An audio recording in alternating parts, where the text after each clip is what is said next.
Welcome to the ANEW Insight Podcast, empowering and inspiring your journey to optimal health. Hosted by Dr. Supatra Tovar, clinical psychologist, registered dietitian, fitness expert, and author of Deprogram Diet Culture. Rethink your relationship with food, heal your mind, and live a diet-free life. I follow my guests' journey to optimal health, providing you with the keys to unlock your own wellness path. Tune in and evolve with us. Hello and welcome to the ANEW Insight Podcast. I am Dr. Supatra Tovar, and I am so excited to have progress coach, podcaster, and self-proclaimed recovering perfectionist Monica Packer with us today. Monica, thank you so much for joining us. Well, I'm very happy to be here. Thanks for having me. Wonderful. I am going to read a little bit about Monica, and then we're going to get right into our questions. Monica Packer is a progress coach, podcaster, and self-proclaimed recovering perfectionist who has dedicated her life to helping women break free from the shackles of perfectionism. Through her platform About Progress, Monica inspires others to embrace the mantra progress, not perfection. We all need to hear this as they pursue personal growth and self-development. Her very popular podcast, also called About Progress, which I was on recently and just was so thrilled to have her interview me, reaches thousands of listeners worldwide, featuring heartfelt conversations and actionable insights about building habits, overcoming self-doubt, and fostering self-acceptance. Monica has also created impactful tools like the Do Something list and the Sticky Habit method, which guide individuals towards sustainable, meaningful progress in their lives. She is a mother, a mentor, and a motivational speaker who believes that every woman deserves to feel capable and worthy, no matter her circumstances. Monica's mission is simple yet profound: to help women learn to embrace imperfection and unlock their full potential. And I'm going to add on, I think she's one of the kindest, most empathetic people that I've met in a very long time. Monica, Oh, welcome. thank you. Wow, that was such a glowing bio. I was like, wow, I didn't write that, but that was very nice. Thank you. Oh, absolutely. I think you're very inspiring. And I think there's so many listeners out there that really need to understand that perfectionism and being perfect is not a requirement, I think, especially Yeah. for women. But I really want to know about your journey. I think that you've inspired a lot of people. And I just want to know what experiences led you to do this kind of work. I'm assuming you are, like you said, you're a recovering perfectionist, but I think I'd love to give our listeners a picture of what that actually looked like for you. hmm Well, without recounting a memoir size history here, I'll just share about two big phases of my life that showed me I needed to find a new way to progress and to develop the things that mattered to me in my life. And the first happened when I was about 20 years old. And at that point, I was the stereotypical overachieving perfectionist, getting straight A's in college, doing all the extracurricular, being super on top of everything from health to my spirituality. And on the outside, I'm sure I was something that many people would think just had it all together. And while I could project that on the insides, I was paying the price that perfectionism entailed, which for me really hit the wall of mental health for me, eating disorders and multiples of them. And with that, depression and anxiety and panic attacks and suicidal ideation. And there were quite a series of moments with those that helped me see I needed help. And I'm really glad that my college happened to have that free counseling center because that's where I went. At that point, I was a mentor for freshman students. I had sent many students there, and it was just one of those weird moments to, walk in that door myself and take it and do the intake form and be welcomed right in. That started what became a few necessary years of deep healing. But because I was trying to heal from those eating disorders, I really went to the other side of perfectionism, which is the underachieving kind. And that was to, try to protect myself from the pain, the great pain, and many years of work that recovering from that pain required of me. I thought it was safer to not try because in my mind there was only one model and it was all or nothing. I would tend to my responsibilities, but for myself there was no push to grow, to strive, to be better. And again, it just came back to the all or nothing model. And then that's when I hit another wall when I was approaching my 30th birthday. And now this year I'm turning 39. So I expect another Mm. thing to happen this year or next year. But as I was approaching that birthday, I realized that I was still a perfectionist. And that actually came about because of a new therapist I had. Because just like I did when I was 20, I similarly was very depressed and anxious and dealing with panic attacks. Um, and it was confusing because I'm like, why? Because I'm doing nothing with my life. And she pointed out that I was a perfectionist. And I realized that the source was true. And we can talk more about that, like the source of putting my identity on my outcomes. And it was preventing me from trying. So I knew in that moment, and it was mostly thanks to how I was showing up in my relationships, meaning not as myself, that I had to change. And not that I had to be someone different, I had to be myself.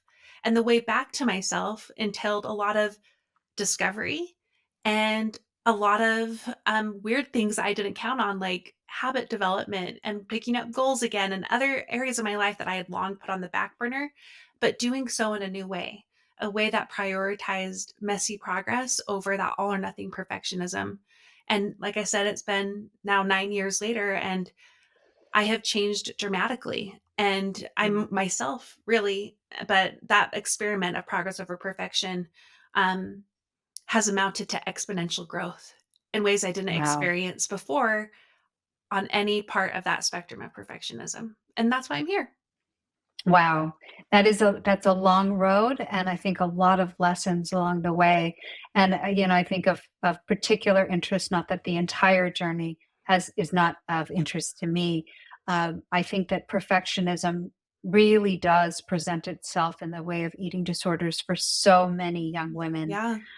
And if you could speak a little bit more to that, what Mhm. did you feel like you needed to do in order to be perfect at that age? What how did your eating disorders present themselves? Finally getting to the point where my disordered eating turned into eating disorders, that was a long road in of itself. I mean, those patterns started at a very young age, starting around 10. And I will say everything began with good intentions. I didn't set out to be someone with an eating disorder. I set out to be a good person.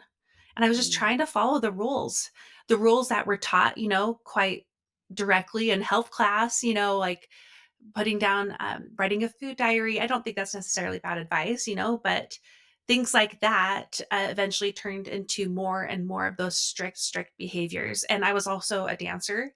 I was lucky to be in a ballet studio where they didn't criticize our weight publicly or weigh us or wow. anything. That I know that's pretty rare. But it just goes to show that so much of this is through osmosis. I never had Mhm, someone tell me directly that you have to look a certain way to be this kind of dancer, nor did I have someone tell me, good women look this way. But it was very much a part of my family, a part of my culture, a part of my religion as well, that, women to get your value, it was often on what people could see, not just the mhm, physical appearance, but that was a big part of it, but more about what you can achieve and do with your goodness. So it was all with good intentions, it just gradually grew from like, eliminating food groups to thinking I could only eat a certain amount of items a day to eliminating sugar for years at a time. And, mhm. it gradually took on bigger behaviors, which for me gradually became binge eating disorder, which when I was Mm, first diagnosed was like new. like mhm. it was new to me.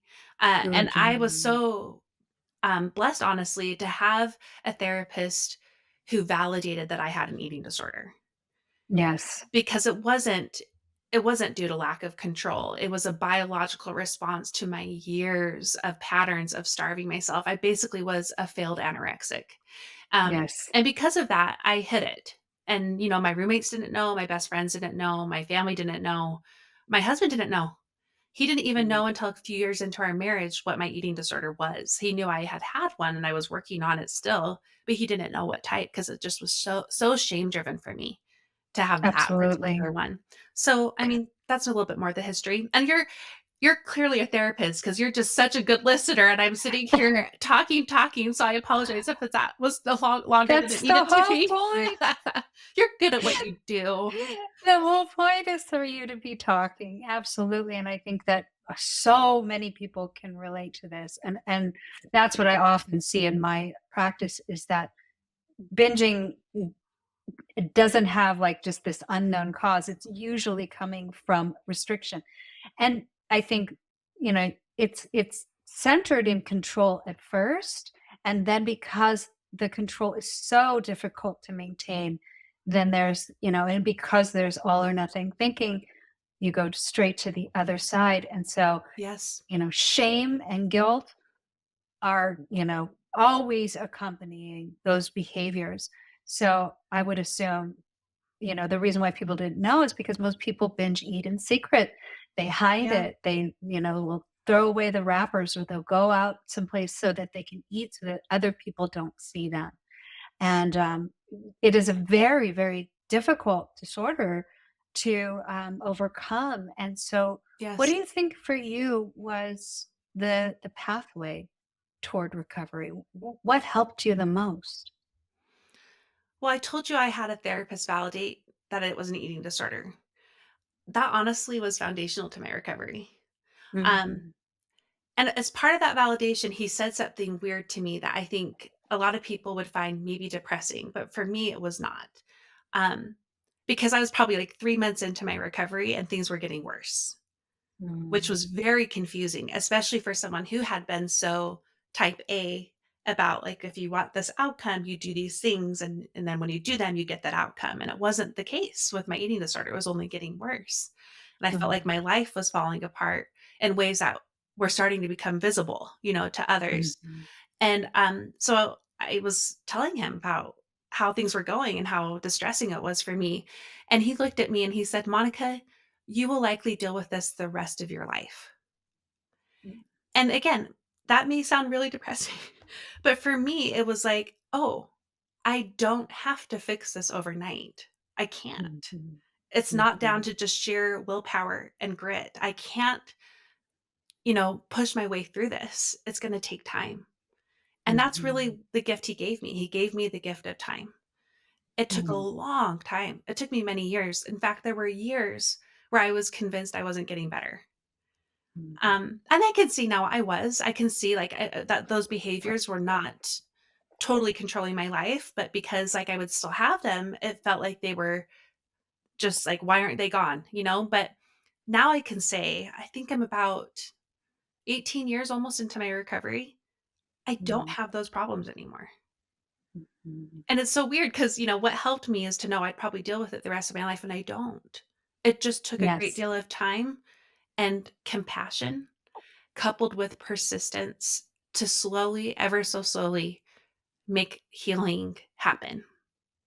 And I think you mentioned it being about all or nothing thinking often when we Yeah, deal with perfectionism. And I think what that therapist gave you was the middle ground. yeah, He told you you didn't have to be perfect about your recovery, mhm, that it is a process, and it is about, incremental steps towards healing. And I think a lot of people who struggle with perfectionism thinks that it has to just, oh, okay, now I know I have a problem, so I have to solve it. And yeah, that's the same type of thinking that got them into perfectionism. So that was an incredible gift. Now you said like there was a period of time where everything was kind of messy, but then mhm, you realized you were still a perfectionist. yeah, Give a picture of that because I think that's a kind of a newer concept to people, mhm, that even if your life doesn't look like it, you may still be practicing perfectionism and be mhm. called a perfectionist, even if the life looks messy.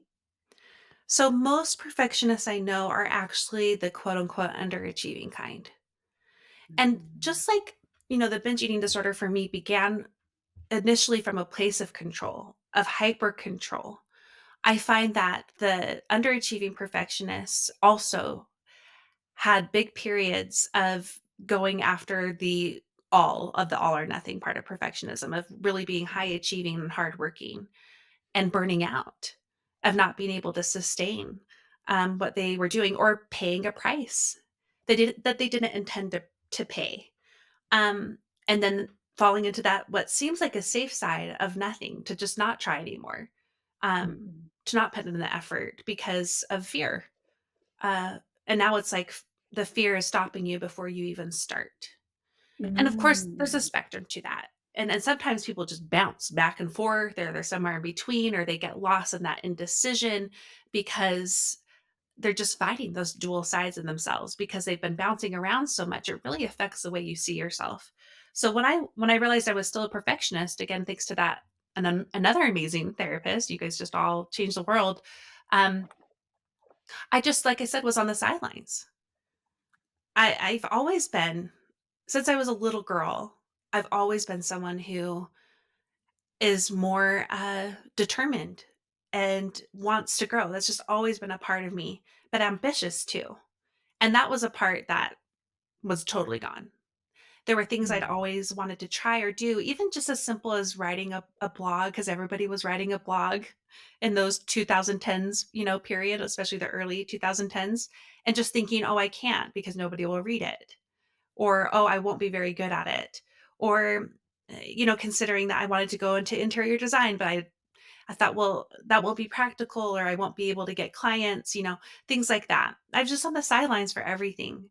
Um, but when we talk about perfectionism, I'm sure you will have a more like a more official definition about, it's a coping mechanism, it's a behavioral thing, it's also a mindset thing.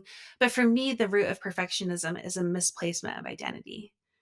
It's where we Mhm. misplace who we are on our outcomes, whether we have them or we don't.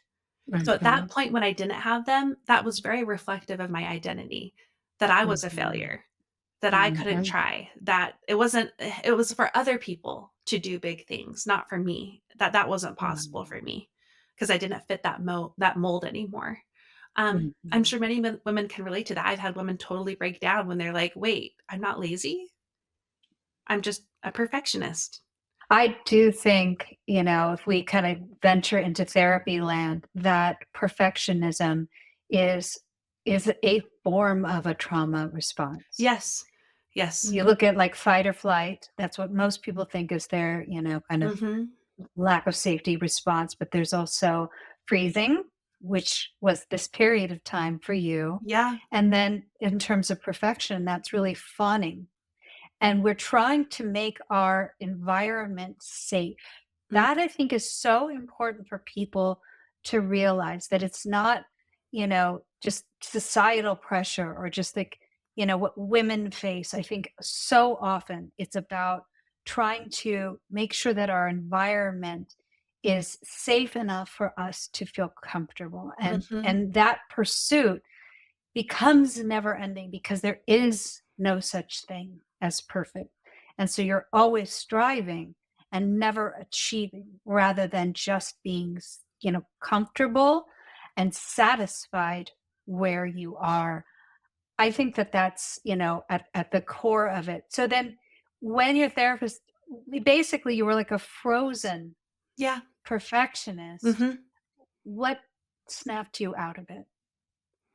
Well, I think it was just me going on a run, honestly, where I could actually think, and I was just mulling over her words like, "You're a perfectionist. You're a perfectionist." I'm just like, I don't know if that's true." But then as I was running and I was thinking, I was realizing, yeah, I can see it now. I can see it.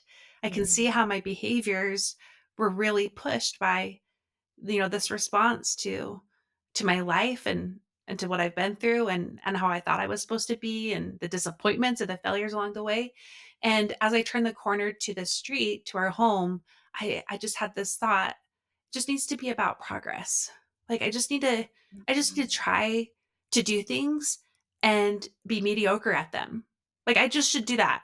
And then I had the idea to start a blog, and I initially was gonna call it Mediocre Monica because that's what I wanted. I wanted to be mediocre. I wanted to have the courage to be bad at things. or to mess up at them or them to not be successful right away. Um, but I decided to call it about progress instead and document things. And the thing is like, and nobody did read that blog. It wasn't a success. Like it didn't create the outcomes that I would have hoped. But what it did do is instill this weird sort of confidence in me. Mm. And that all start that's part of my do something list that you mentioned at the very front in my bio. That's what I try to do. I made a list of 30 things I wanted to try before I turned 30. Now we call that the do something list in my community. And the whole point was trying. It was about exploration, not completion. And on that, one of the things was start the blog finally. And other things included go to a museum because I almost went into museum studies. I did an internship at the Smithsonian DC. I Mm. hadn't been to a museum since, just stuff like Wow. that. Make a new kind of oatmeal was on the list, like, anything counted. This is where, your listeners may not be able to see, but this painting over here is one of those things for my do something list. Like, my husband came home to me like, They'll see it. "Painting!" It's not good. It's there to remind me just how it felt to be okay with not being good at something. And because that was the point, that confidence grew in me. And I think more than the confidence, it was that sense of myself was returning again. And I Mm. was able to form a new relationship with failure. I was able to form a new relationship with myself too. Wow. And they will be able to see this because we're Oh, great. recording the video as Okay. well. Yeah, So great. That's good. gorgeous painting. And I think that is so inspiring, and it had to have inspired others because you now have like a community that you correspond with. Tell us how you built that, how that grew. Well, funnily enough, it all came from the do something list. Getting into this mode of it's about progress, not perfection, and that courage and that sense of self it was earning me. One of the things I like to tell women is there's a trickle down effect when you do the do something list. Other things start to happen in your life that you didn't intend but are really good for you, such as me getting back into habits, which I had no plan on doing. But one of the things Mhm. was start a podcast. So about, I think, 9 months in to this experiment. So I now turned 30. I just had this thought while we were driving back from San Diego. We lived in Northern California at the time. One of our kids had unfortunately gotten sick on our vacation. So we had to drive all the way back just that single day. And as we were driving, I had a lot of time on my hands and I was just thinking. And I turned to my husband and I was like, I think I'm going to start a podcast. He was like, okay. So I Googled like how to start a podcast. And again, it wasn't because I was like, I'm going after something big and these are my goals. Here are the steps I'm going to get there, even though I totally do that now in many areas of my life. It was more about why not try? Because it's okay for me to be bad at this. Like, I get to be bad at this. It's about progress. So I get to be bad. And that's how the podcast started. And what do you know? It's now been 8.5 years almost later, and I'm still doing it. And that's another thing that's changed my life too. Didn't have it on my list to begin with. So there's going to be trickle down effects to challenging these perfectionistic tendencies of leaning into the mess of leaning into the courage it requires to take small steps and to persist in those small steps, believing that big change will happen because it will, and so will the trickle down effect. How did you keep going? Even if, maybe listenership was small in the beginning, how Yeah. did you stay motivated? I really think it goes back to some naivete. Never know how to Mhm. say that word. Definitely that, but also I had been so encouraged by what it felt like to do things again. That's why Mm. it's called the do something list. It wasn't all, it wasn't nothing, it Mhm. was something. And just how Mhm. good it felt to be doing something in my life instead of just thinking about it or being jealous of other people doing it. Yes. To finally be doing it Mhm. alone for many years was the fuel I needed to keep going. But Mm. also, along the way, just I interviewed a lot of people in the beginning. It was mostly a stories podcast. I mostly interviewed Mhm. other people about their own story of learning about progress over perfection. We ended up talking a ton about mental health, which is no surprise now, but again, then it wasn't really a big open topic. But Mhm. hearing people's stories just really helped me see I wasn't alone in mine. And it helped me see the purpose to my pain. And then I was able to also use my other skill sets of teaching, which I was a good teacher and I love teaching, and learning. I love learning as well. And being able to use those skill sets in new and different ways. It's also been a big challenge for me. Actually, last year was my make it or break it year for my podcast. Now 8 years in, at Mm. that point, I was like, listen, guys, the this is not working in terms of helping pay for my kids' speech therapy, which they all seem to need. So it's either going to work or it's not. I'm going to have to move on. That was a tough year. But one Wow. thing that helped me persist is I gave myself a deadline to stop. I gave Mhm. myself a deadline. And because I had a deadline to stop, I didn't quit. Wow. And it also gave me the freedom I needed to explore other options because I did. And I still have those options Mhm. right now. Now, when the deadline came, it luckily it did feel like, okay, we can continue. Like I can pay for those speech therapy sessions. Yay! Hooray. But it's still a long road, but I've turned that corner and there's had already been many dips in the road. So I knew that too. Like, hey, there's always dips in everything you pursue. Where it's just like things aren't working or you have to pivot or it feels really defeating or like nobody cares. And that's any pursuit, right? But Mhm. having that deadline helped me actually get through that better. And it also helped me be like, yeah, it's not the end of the world. Oh Everybody my has to gosh. change. Everybody has to change tracks. So and that still So may be in the inspiring. future. Yeah, it still may be in my future. One of the things I'm considering is becoming a therapist. So who knows? Oh, I think you'd be Maybe I'll be so Dr. good at Monica that. at some point. But for now, I Yes. can stick with the podcast.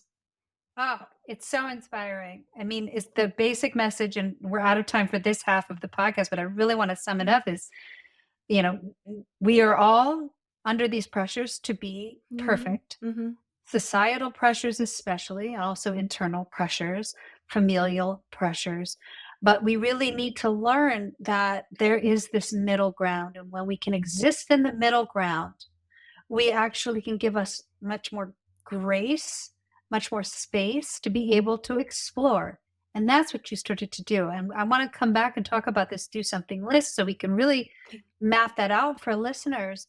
And that's what resulted in your podcast. You also gave yourself time and space plus a deadline, and that helped you to explore within Yeah. that time without the pressure of a never ending pursuit that maybe will not go anywhere. So it's totally inspiring, and you would make an incredible therapist, by the way. Oh, You're thanks. so yeah, just you're so warm, and I mean, I think everyone feels so comfortable around you. But That's very we're going to kind. get back into this a little bit more in the next half. Thank you so much for joining us. Tune in next time for the second half of this amazing interview with progress coach, podcaster, and self-proclaimed recovering perfectionist, Monica Packer. Thank you, Monica. Thank you. Thanks for tuning into the ANEW Insight Podcast. Please remember the contents shared on this podcast is for entertainment purposes only and does not constitute medical advice. You can find us anywhere podcasts are streaming, on YouTube at my.anew.insight and at anew-insight.com under the ANEW Insight Podcast tab. And follow us on our socials at my.anew.insight on Facebook, Instagram, TikTok, and Threads for more updates. Tune in next time and evolve with us.